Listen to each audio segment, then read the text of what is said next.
อันนี้ก็เป็นมือสุดท้ายในการเททางตรงบ้านห้วยในปี2024เนาะในว่าต้นปี2024เฮ็ดซึ่งเป็นการเฮ็ดมาในก็เริ่มตั้งแต่วันที่8เดือน1ปี2024จนมาฮอดมื้อนี้ก็วันที่12เดือน2แต่ว่าเดือนกว่าๆในการเททางระยะทางยาวก็ประมาณ400ปลายเกือบ500เมตรประชาชนบ้านห้วยนำพาโดยครูบาอาจารย์ภายใน2วัดในการสร้างทางเททางเป็นทางเส้นนี้ก็เป็นทาง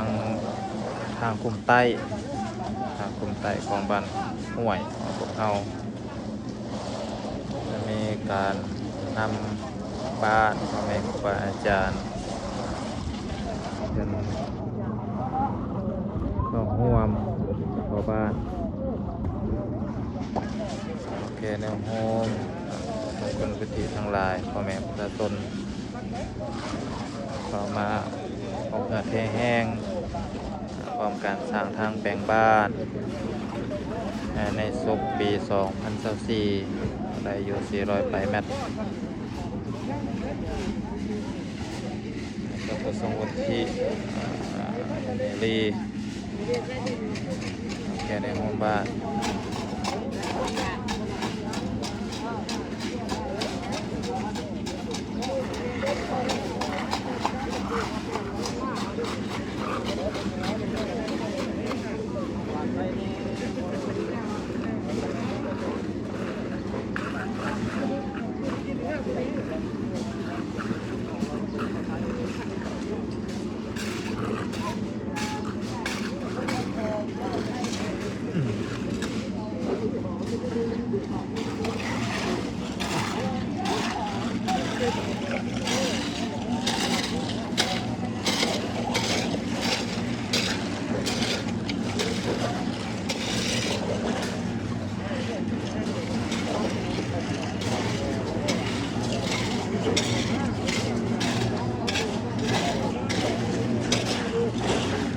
พ่อแม่ครูบาอาจารย์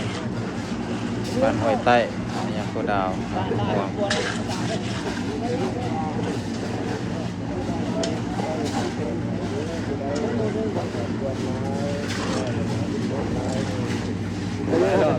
หลายอย่างแล้วได้มือนี้แล้วเนาะ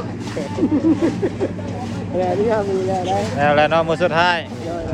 มื้อสุดท้ายมองแรกมีหยังเลี้ยงบ่หยังเลี้ยงสลองบ่มองแรกมาเนาะว่า ต้องมาให้มันรู้ไปเอาหัวกุละโต้แล้วอ่ะ บ่มีน้ำอ้อยบ่เนาะ เอาหัวกุละโต้จักแกโต้ไม่ได้โต้อ่ะโอ้ตายครับเปิดห้างใหม่เลย สปอนเซอร์ใหญ่พ่อมองแรกเนาะ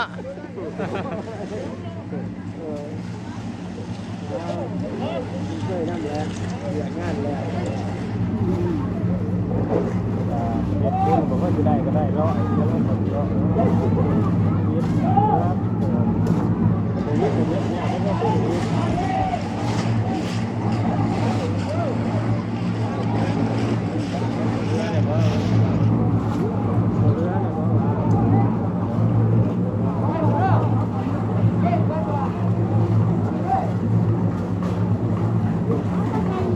ก็เลิก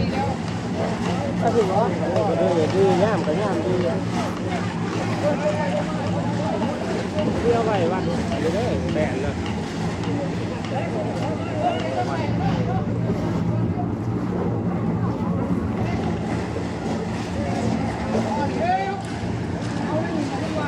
เขาไม่มีแล้วบวกลูกคู่นั้นก็มีอะไรเอาไม่มีโลดไปเอิ้นมาเจ้าเขาล่อไปก่อน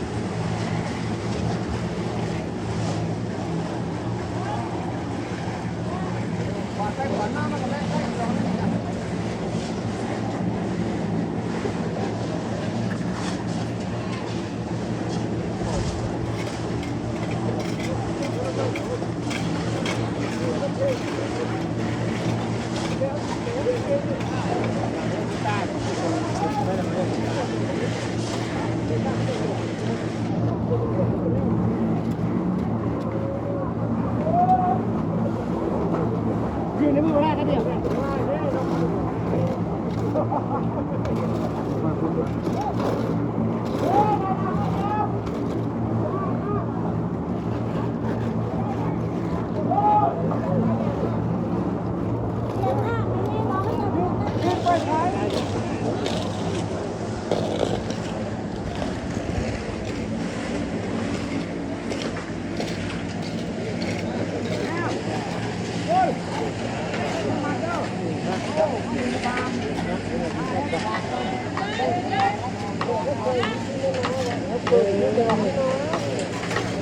สายเดินไปเล่นมากเลยค่ะชอบไปวะลุกข้าวผมว่าโอ้ยเนี่ยใส่ท้องโล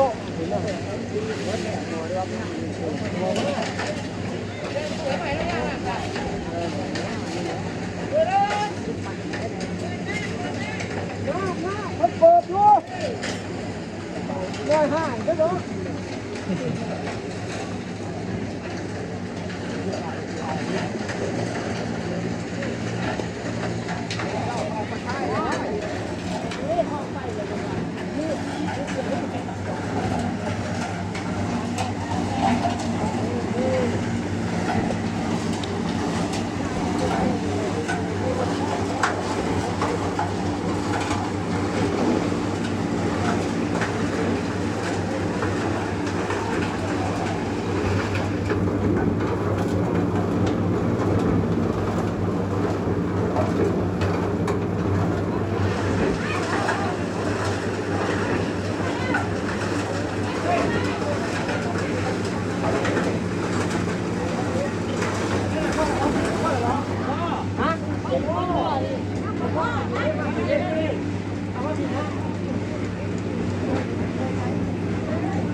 เมื่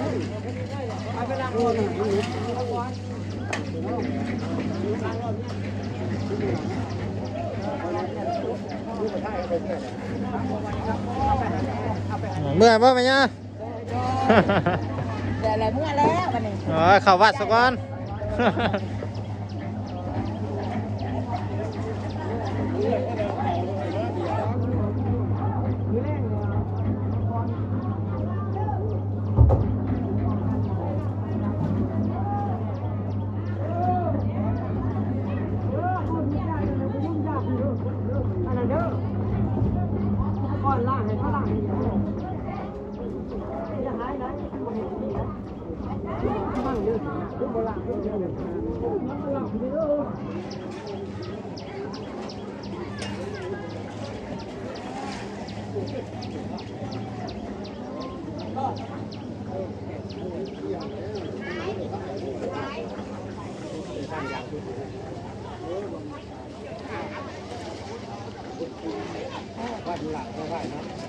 ไม่ดีเด้อบูเด้อผมก็ร้อน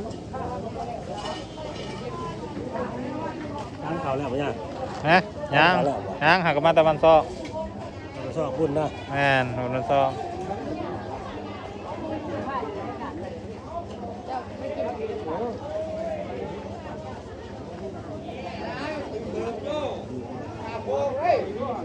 เล็บ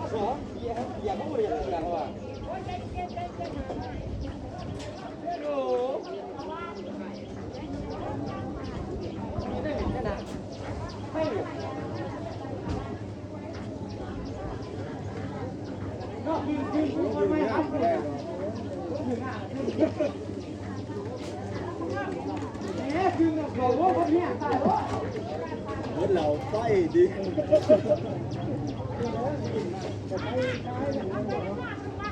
ดูเพื่อนไม่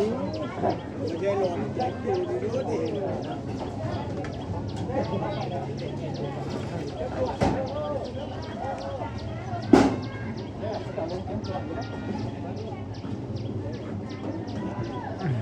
ได้เลยเนาะผมเนาะ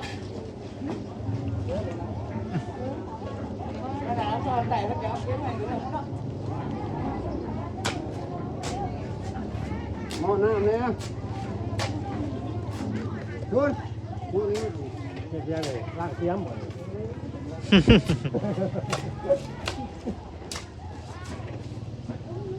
คุณไปเอาไปเอาเลยเอาเลยมันจะนั่งเด้นะเอาเลยเรื่องวันเด้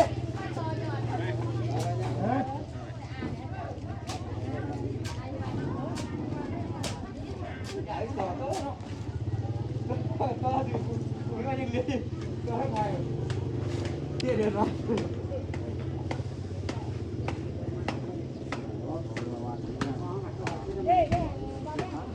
จ้าไหนกับมันนี่จ้าผู้ชายผู้ไทยแหละผู้ไทยหวานยังงงเลยแหละแย่มาในเล่นผู้ไทยนั่นที่ไทยน่าแปลวนะจอยเลยผมไม่ไม่ได้เนี่ยบ่ได้มันไม่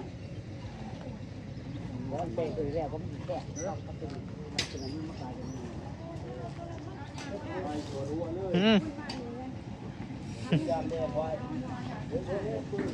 วยอดบ่ตักตอนนี้จับมัน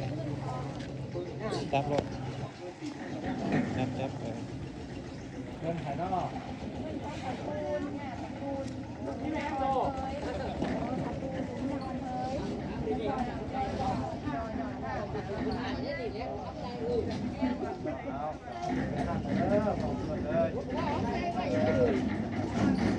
ต้องยอดที่ใช่บอกเป็นลูกหลานเนาะเอาเป็นบุญละลาย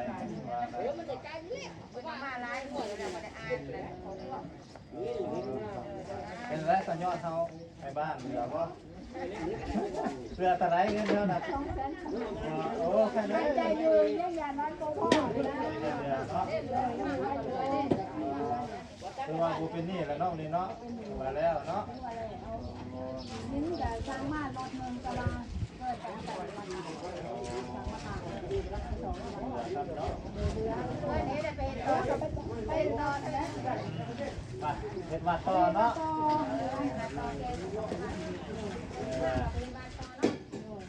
ว่าดีหลายว่าสิได้เก็บเงินกับใช้หนี้เนาะใช้หนี้เด้อใช้หนี้แต่บุญของวัดป่าแล้วเลยเนาะ เนี่ยตอนขาดไม้แล้วเนี่ยมาขาดแรงนี่แหละขาดเสา ตานี่ก็เรือพอดีเจ้ากล้วยทางเลยเนาะ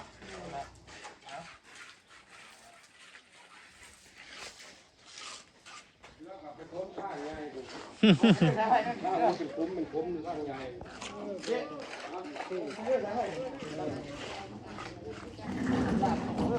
เอามาเลยรอฮะนะ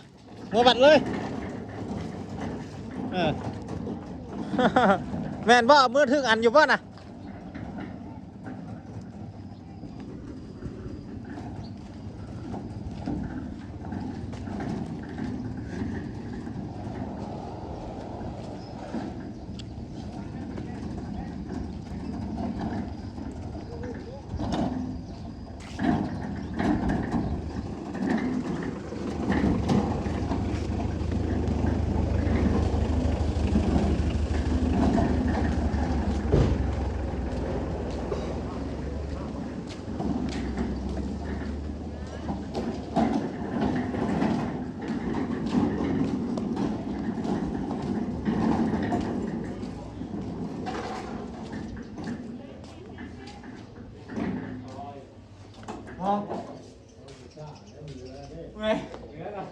แม่ป่ะ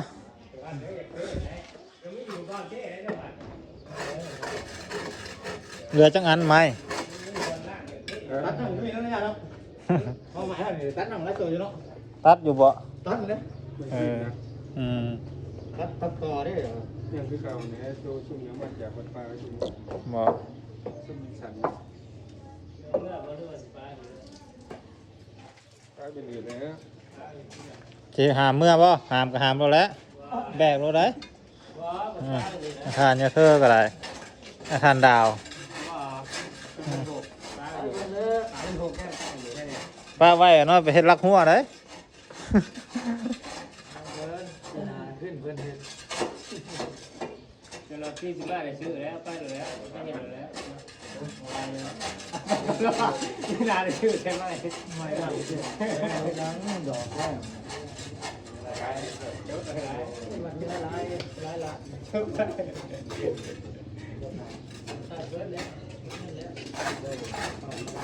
เบิด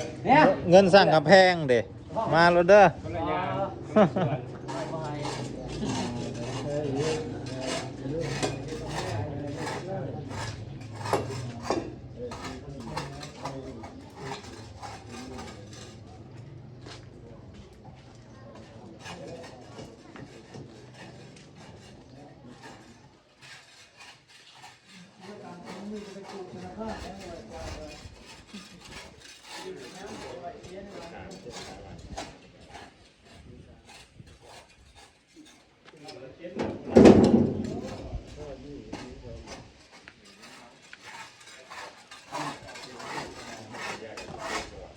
เด็กแต่เพื่อนเขาจีบอีกนะ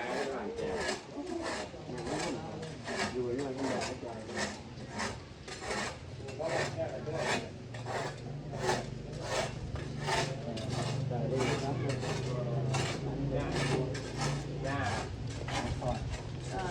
านเด้อนี้บ้านเพิ่งบ้านเด้อเพิ่งบ้านเด้อเด้อแรกคนละแรกไหนเ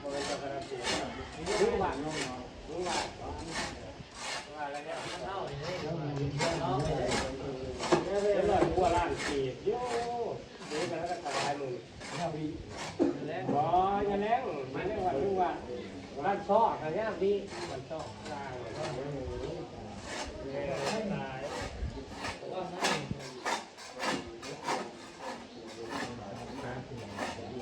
เราวงตรงกัน